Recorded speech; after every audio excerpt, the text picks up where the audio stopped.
named Subtree Center. The level of the question is easy medium, and the prerequisites for the questions are trees and how do we calculate the maximum length path in the particular tree, basically the diameter of the tree. Also, we would require to calculate the length of the path between any two vertices of the tree. So for that we have used the concept of binary lifting. Also, you can use something other concept as well, but here we have used the concept of binary lifting for the same. So let us see the problem statement for the question. We are given a tree which has n nodes numbered from 1 to n and also q number of queries numbered from 1 to q. For each of the validi, the ith query, we are given ki number of nodes and the nodes are x1, x2 up to xki. Consider the smallest subtree which contains all of these nodes.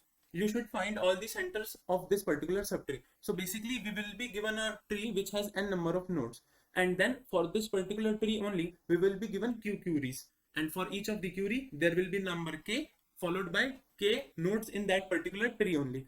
We need to find the center of the minimal subtree considering these k nodes. Basically for each of the query there will be k nodes, and firstly we need to find that particular subtree which will be minimal and considering all of these k nodes. Also the output would be the centers of this particular minimal subtree, and the definition for the center is that a node is called center of a tree if it lies in the middle of at least one longest path in that tree. Note that there may be multiple longest path, that is the paths with same maximum length, and for a longest path which contains an even number of nodes, there will be two nodes lying in the middle of this path. So basically the center of a particular tree, it would be that particular node which is present in the middle of the longest path of that particular subtree. And if the longest path has odd number of nodes, then there would be only one particular node in the middle of that particular path. But if the number of nodes in the maximum path, if it is even, then there would be two middle nodes in that particular maximum path. And in that case we need to report these two as the center of our tree, and this particular operation you need to perform for all of the longest path, because there may be multiple longest path in the same tree, because the condition is that we need to have the longest length. So there may be obviously multiple paths which has the same length and the length would be maximum. So in this way we need to find all of the possible centers in the given tree. So for the solution we need to have some basic understanding about the center of the tree. So here we have considered a tree which has the longest path. Basically there are two longest paths. The first one is from the vertex 1 to 4, and the second longest path, it is from 3 to 4, and the length of the longest path here, it is 8, which will obviously contain n plus 1 number of nodes, so 9 nodes here. And the longest path, the second longest path, which is from the vertex 3 to 4, it will also contain 8 length, or we can say 9 number of nodes. So if you talk about the center of the first path, so the center of the first path, as it has 9 number of nodes, so odd number of nodes, meaning that there would be only one middle node in this particular path. So if you talk about the path from 1 to 4, then the middle vertex, it would be the vertex number 2, and the length from 1 to 2, it would be 4, and the length from 2 to vertex number 4, it would be also 4. And in this way, this particular vertex 2, it comes out to be middle of this particular path. Now if you talk about the other longest path which we have, it was from the vertex 3 to vertex 4. If you talk about the center of this particular path, then it would be also the vertex 2.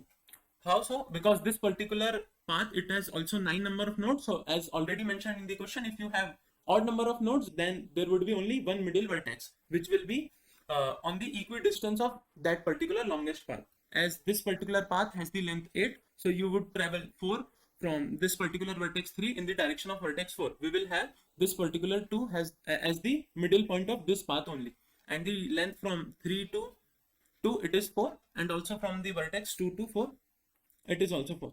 If you notice from here that if a particular tree, it has more than one number of longest path, that is there are many paths which are of the maximum length in this particular tree, then we can say that their center would be the same vertex only. In order to have more constructive proof of this particular thing, we goes as follows. Now suppose that you would consider the center of the first longest path of your tree. So that particular vertex, which is vertex 2 here, it would be equidistant from both of the nodes which are at the end point of the maximum length path. Now suppose that this particular path from 1 to 2, it has a length of x, where x is 4 in this case. So obviously the path from 2 to vertex 4, it would obviously have the length x only, because 2 is equidistant, because we have considered 2 as the middle point or the center of the first longest path you have. Now as we have considered that we have more than one longest path, so here we also have a particular path which is from 3 to 4 having the same length.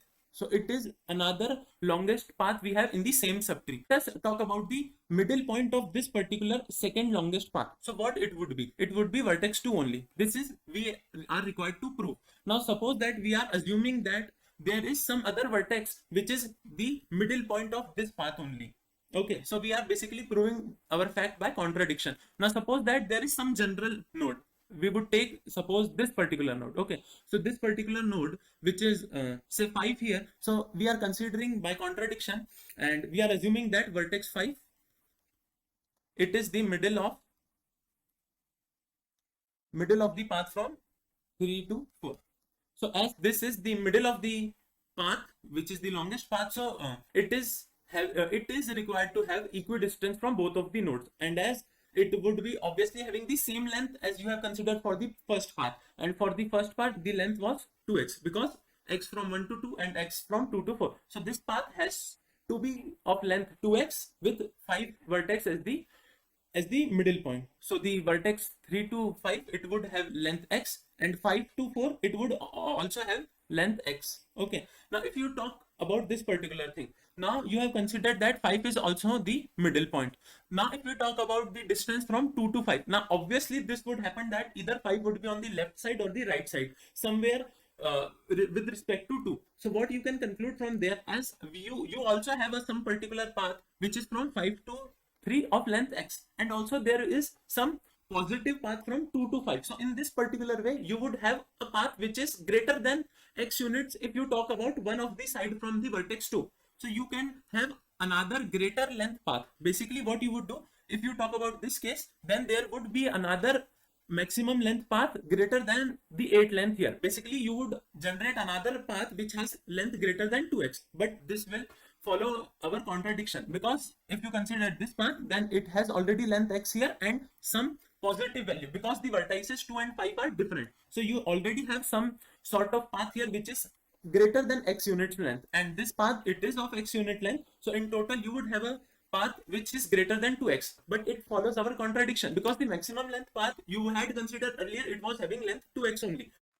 So if you talk about the things which we have done till this point, so if you consider any particular tree, obviously there would be many maximum paths. Okay, basically there would be many such paths which are having the maximum length. But if you talk about the center of that particular tree, which will be the middle point of all the maximum length part, then this particular vertex has to be unique only. Basically, if you talk about the thing that the maximum length path is having odd number of nodes, then the middle point of the first longest path, it has to be middle point of all the other maximum length path.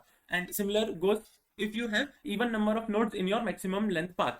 In that particular case, you would be having 2 nodes as your middle point. And if you talk about any other part which will obviously having the same length as your first path, then the middle point of that particular path, it would be those 2 points only.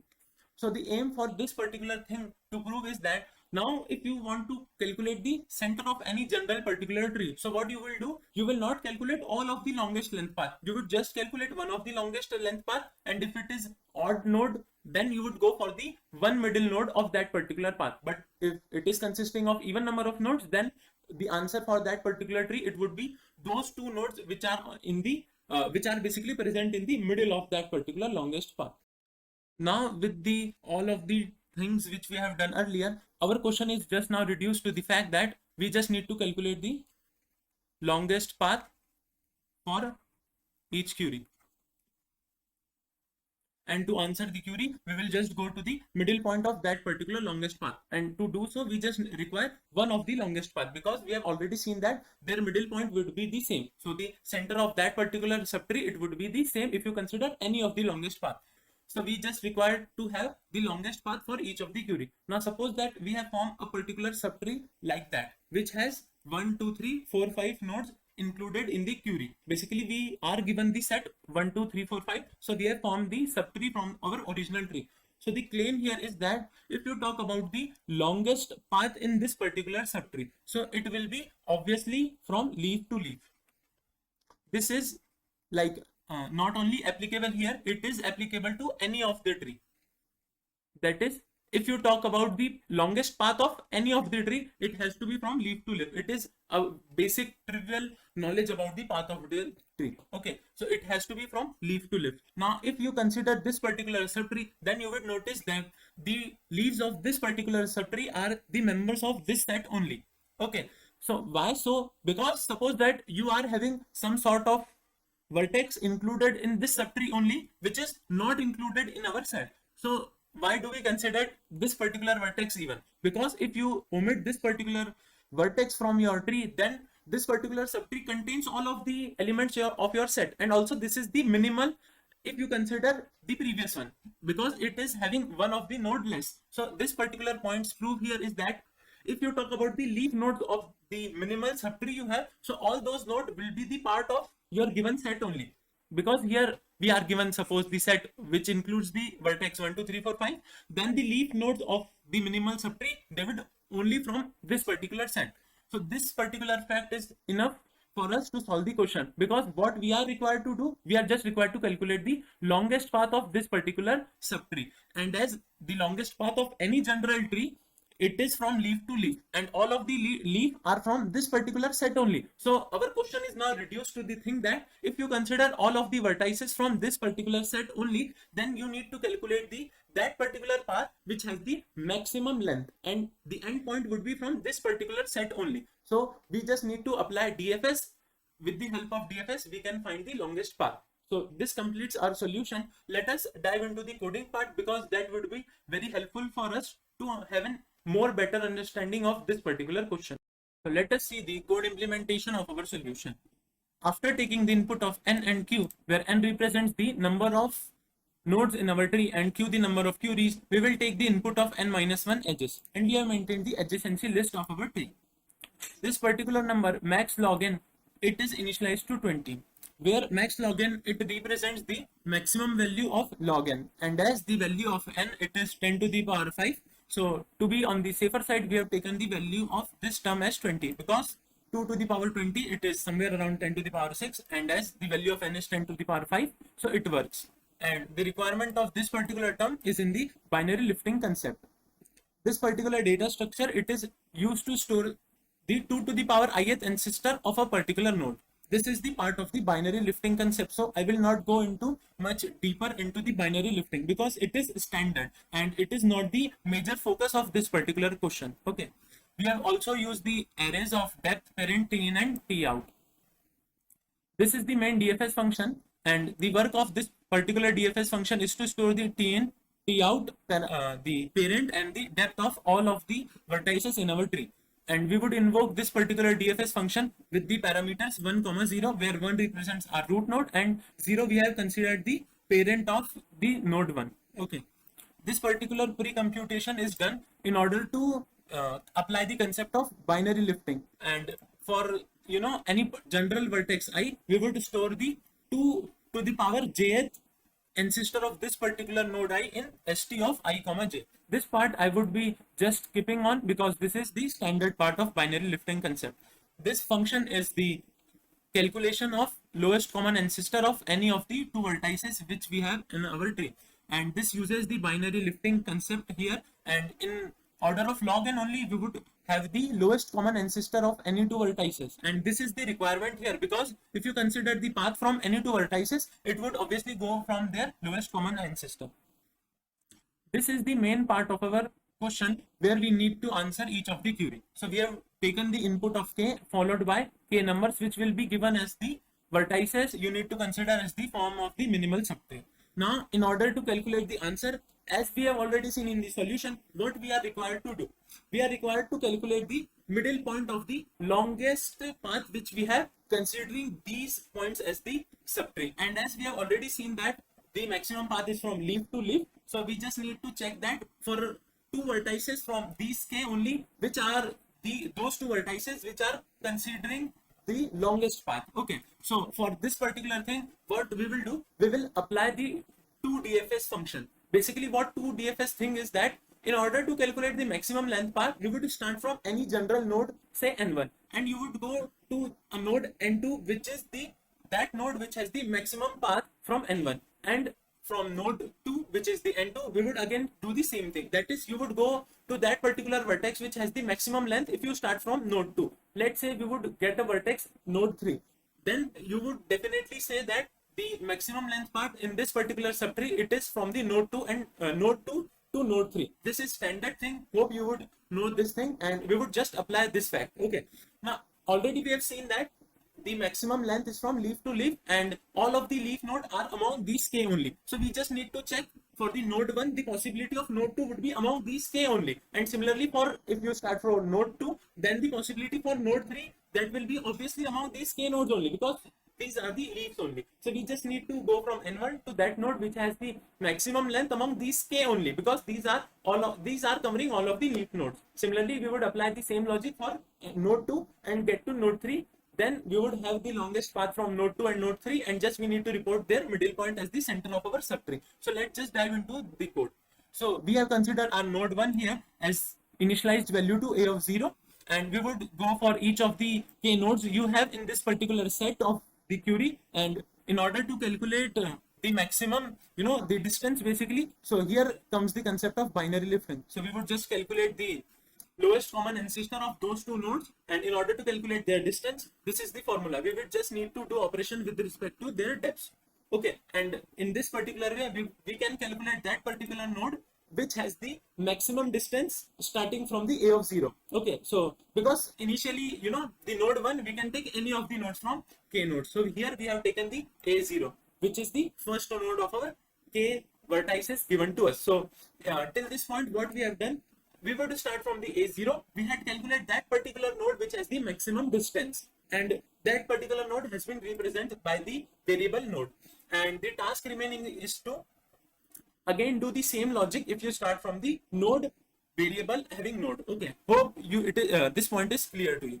And this is the corner case here, that you need not to search the second vertex if there is only one vertex in your query. That is, if the value of k is 1, then there is no need, you would search for the other vertex. We just need to report this answer as 1 followed by a of 0, because that is the only node in our subtree. So the center will be that particular node only.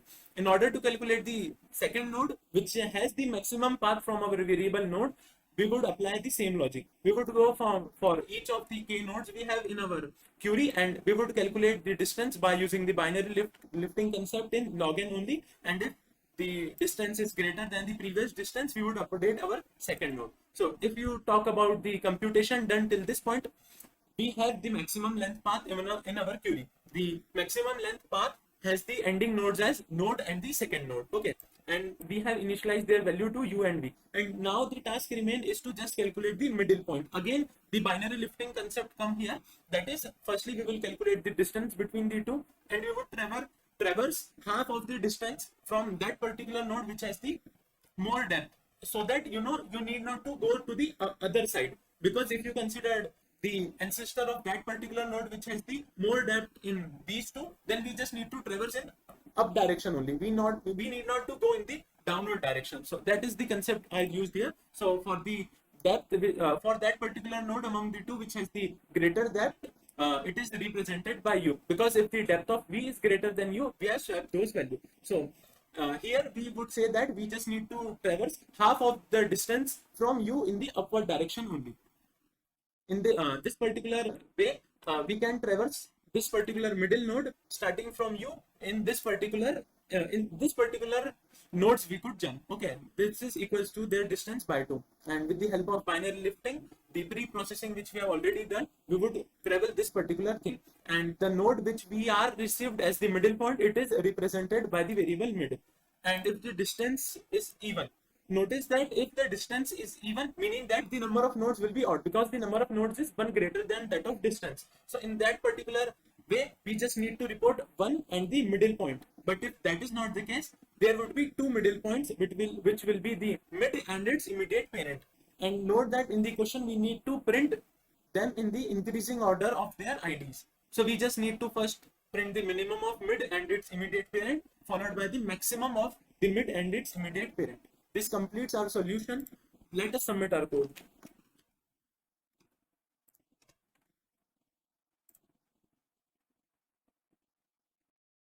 We have an AC. That's it for this one. Make sure to like the video if you gain something out of it. To submit your code even after the contest, and in case of doubt or feedback, feel free to leave in the comments.